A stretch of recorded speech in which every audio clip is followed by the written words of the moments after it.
Hey guys, today we're going to put a new top shot on our game rod. We use the 80-pound Powerpro with an 80-pound mono top shot. We've got a few different ways we used to do the knots, but we've come up with this new knot. It's a top shot splice knot that I'm going to show you. It's a new knot that we've developed. Years ago we used to use the, for whipping up the end, we used to use the wax thread, which is fine. It's a good system. It can slip a little bit, it is a bit messy and it's quite chunky.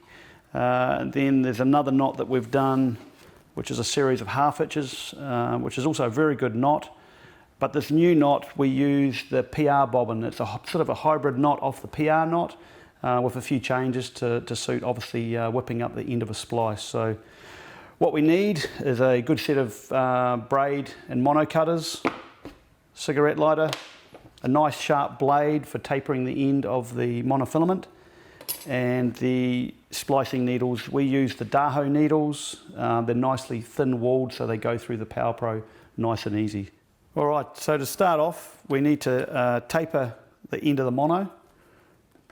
I use quite a sharp razor blade, and I taper it on both sides, just so I get a nice even fine taper.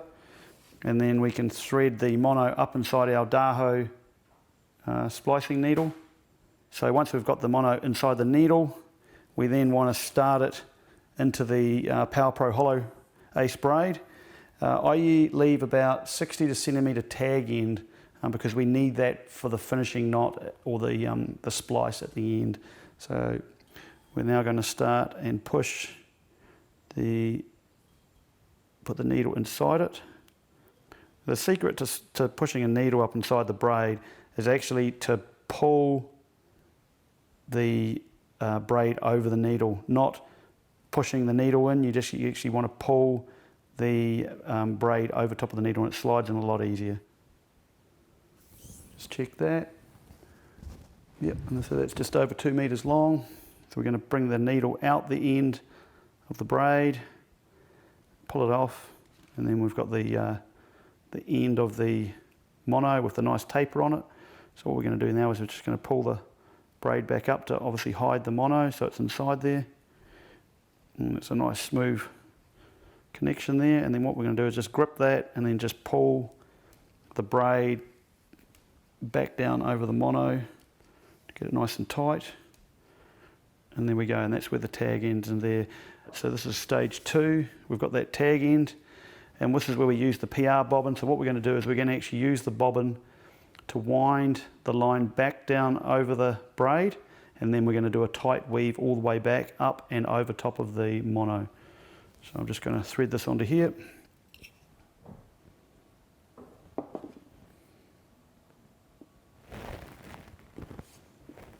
Wind all that bit right up to where the join is.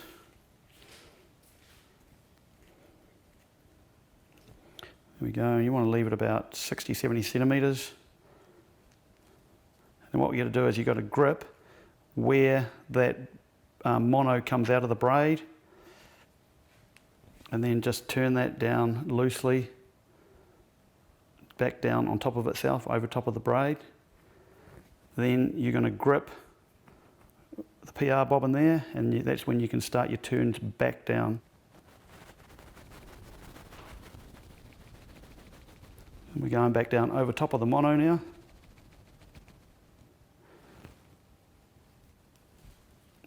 So we've gone down the mono about 25 millimetres. So that knot is really gripping onto there. There's just no way that can slide off. We're going to pull the tag end back out. So you want to get these alternate half hitches nice and tight.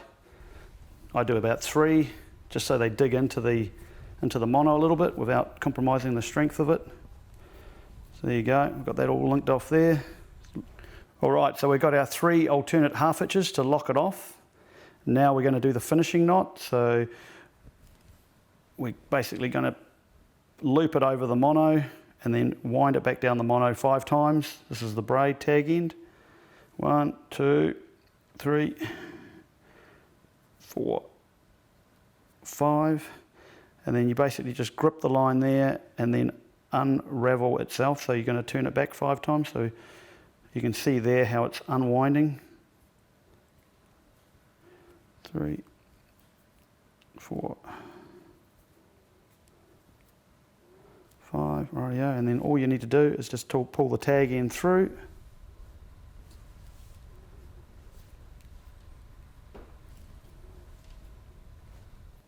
Pull it up nice and snug.